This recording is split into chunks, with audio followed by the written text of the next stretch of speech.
What is going on, dudes and dudettes? It is Deadpool here, bringing us more SCP reactions, and today we got another video from Dr. Bob. SCP-007 Abdominal Planet.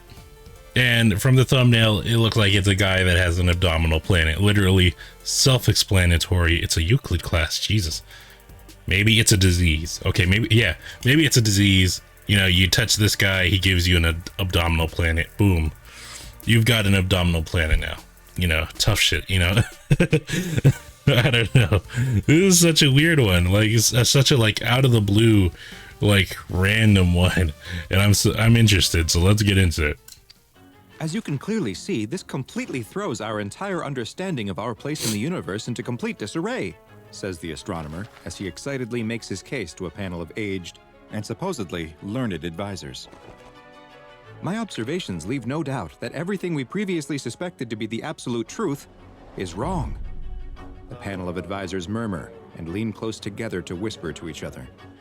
The astronomer can't hear what they are saying, but the passion and joy that he felt as he explained his findings to the room is quickly draining from his face. He can see the men mouthing the words "no" and "lies" as they make disapproving gestures. But how could this be? Had they not understood what he was showing them? Maybe he didn't explain things in a way that they could comprehend.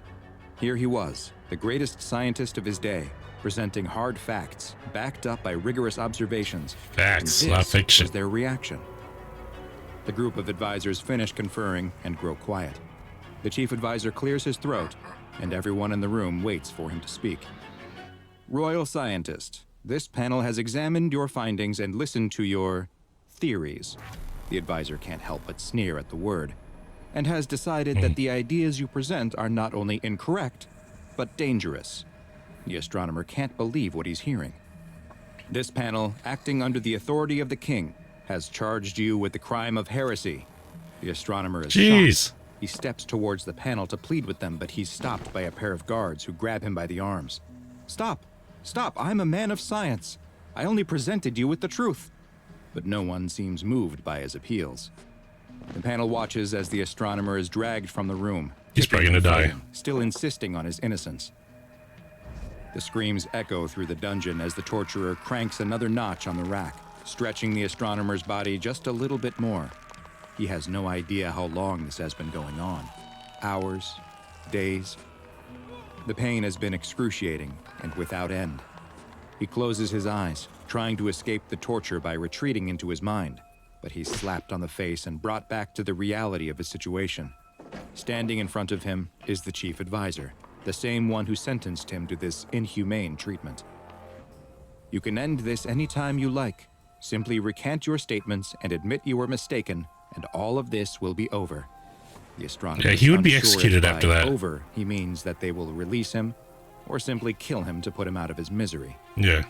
But it didn't matter which the right answer was. He couldn't lie.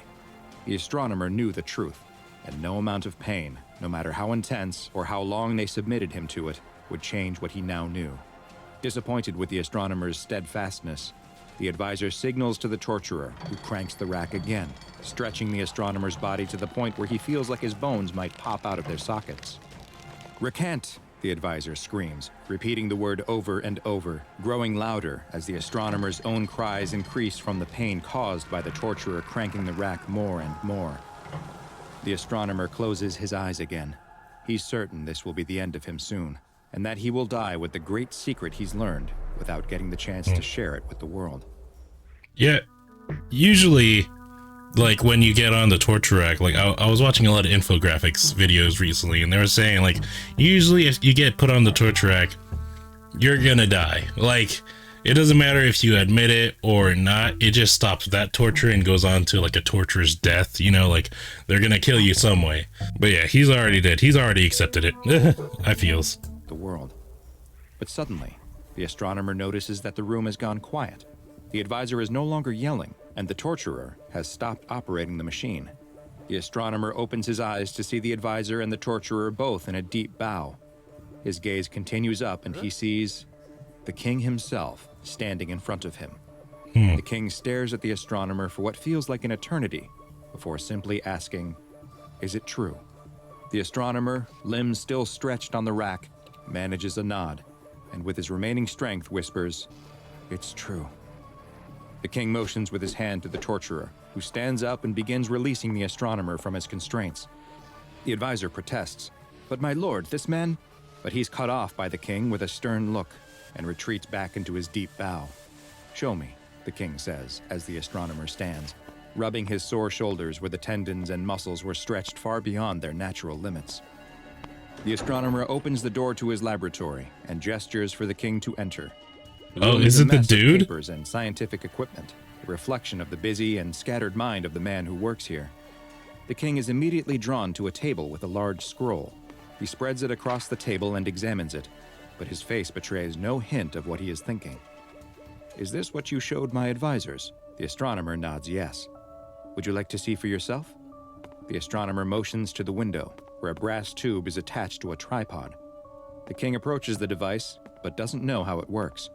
The astronomer demonstrates by looking through the eyepiece. He moves it slightly, making small adjustments to make sure it is just right for the king. "There, now look." The king bends over to peer through the telescope, and a look of shock comes over his face. What he sees is the most incredible thing he has ever witnessed. There, far above up in the sky, unable to be seen by the naked eye, is a man. What the He is hell? staring back at him. The planet that this played out on was not Earth, but a What the- bizarre place that is one of the strangest anomalies in the Oh. entire SCP Foundation archive. This That's is freaky. SCP-007, also known as Abdominal Planet. I don't like that at all. I don't like that his ribs are showing. Oh, why couldn't they just put skin over it? You know, just make it like, you know, Marshmallow Thanos from What If. Like, that's so creepy. Oh gosh, you can see blood and stuff. Oh no. SCP-007 is a spherical object located in the abdomen of a young man, or rather, in the space where his abdomen should be, since most of the muscle, skin, and organs that should be present simply are not. The Why? subject, a Caucasian male in his mid-20s of average height and build, does not appear affected by the large missing portion of his body, and has not reported experiencing pain or discomfort of any kind. In the space where his That's- abdominal oh. muscles and organs should be is a small globe composed of soil and water. This sphere, which measures roughly 60 centimeters in diameter, resembles the planet Earth, though the arrangement of the continents does not match any known configuration from our own planet's history. That's pretty cool. The tiny planet has its own weather patterns, and even a small, but still detectable, gravitational pull. Oh, Perhaps the most fascinating I thought that was aspect the moon. of SCP-007 is that it appears to be inhabited. Microscopic organisms that would correspond to roughly the scale of human beings on Earth have been observed on the surface of the planet. that's so cool. So far, 2 distinct intelligent species have been identified, both of whom seem to possess a technological level similar to the 15th century on Earth. It is unknown if the inhabitants of the abdominal planet are aware of the world outside of their planet, and communication attempts with the planet's occupants have been placed on hold by senior Foundation officials, pending further study into what effect an exchange may have on them Oops. or us.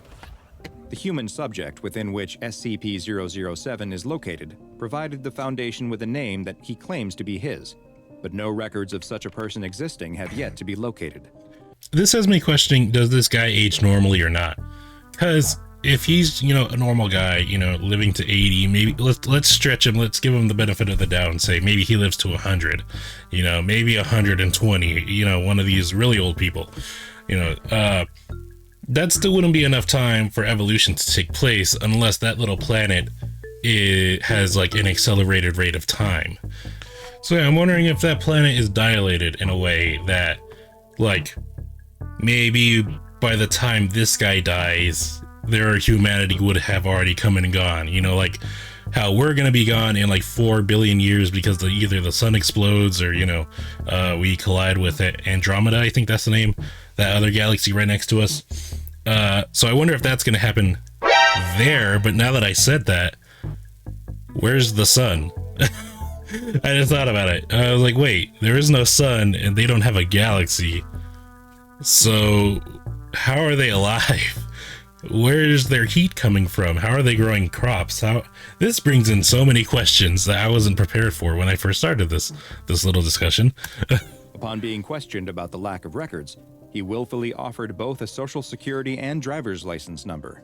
but when they were checked against current records, neither had yet to be assigned by the U.S. government. He's from a different Mysteries universe. surrounding this man don't stop there. The subject has not shown the need for either food or water, and it is unknown what energy source his body continues to operate on without nutrition. The Earth. He is capable of both eating and drinking, though, despite the large missing section of his stomach. But it is still not known what happens to the substances after he swallows them. The man has above-average intelligence and scored a 128 on an administered IQ test. He also generally appears friendly and amiable, and expresses only a passing curiosity about the planet located within his abdomen and how it came to be there. Can he take it out? When asked about the origins of the planet, he replied very matter-of-factly that, "I just woke up one day and there it was. I don't have any idea how it got there." Due to the poorly understood nature of SCP-007, it has been classified as Euclid, and the small planet and the man it resides in are contained in a sealed, comfortably furnished 10 by 10 meter room that the subject is not allowed to leave. The subject is to be monitored closely by Foundation staff and has a weekly chess game with one of the attending doctors, which also serves as an opportunity to evaluate his mental health. So far, he has not shown any signs of mental illness or violent tendencies, and seems to be quite content. In general, he appears happy with his restricted living situation inside the Foundation facility. That's even weirder. And has made no attempts to escape. The subject has made multiple requests for access to a computer with an internet connection, but due to potential security risks, this request has thus far been denied. Oh, come on. Give him his computer. He needs to get his meme intake somehow. Like, come on. Oh, it's almost done. Yeah, let's see. Now go and watch another entry from the files of Dr. Bob, and make sure you subscribe and turn on notifications so you don't miss a single anomaly as we delve further and further into the SCP Foundation's classified archives. I just realized something. Is the narrator this guy? Like, is he the head of the SCP Foundation? Because I remember there was a faceless, like, you know, clouded in shadow man at the end of this one, too. That's the one I just reacted to before this. So, that's pretty cool. He's inserting himself into the continuity. Bet. But man, this is a weird, interesting one. Like, it brings up so many questions. How are they alive? And there's 2 species of human, they said, on this planet? Oh yeah, there's this species that has pointy ears and a freaking tail. What the heck? And it has its own gravitational force, so does it have a moon? If it did he accidentally, like, just brush it off like a crumb? Like, jeez, this is a wild one. I don't like the design. I don't know, just having a stomach open like that, it creeps me out. Like, in a weird way. Like, no. If it was just, you know, boom, no ribs showing, no bones, blood, and nothing showing, you know, if it was just smooth, that's one thing. But no, I wouldn't. If I woke up and I could feel my ribs, I'm probably gonna go into shock. Like, no, even if there is a small planet with life on it, it's like, no, I'd rather have my stomach back, thank you. But that is another great video, and it's a video I'm probably going to be thinking about all day today, about how possible it is to have your own little, like, colony of Earthlings without a sun or nothing. Maybe they're getting his body heat. I mean, but then the whole planet would be about like 98 degrees, wouldn't it? I mean, I don't know. Maybe if he like stands in front of an AC, they go into like an ice age or something. I don't know. But all right, guys, thank you guys for watching. Hope you guys enjoyed. Be sure to leave a like, comment, subscribe. Any feedback would be greatly appreciated. And I will see you guys in the next video. Bye-bye.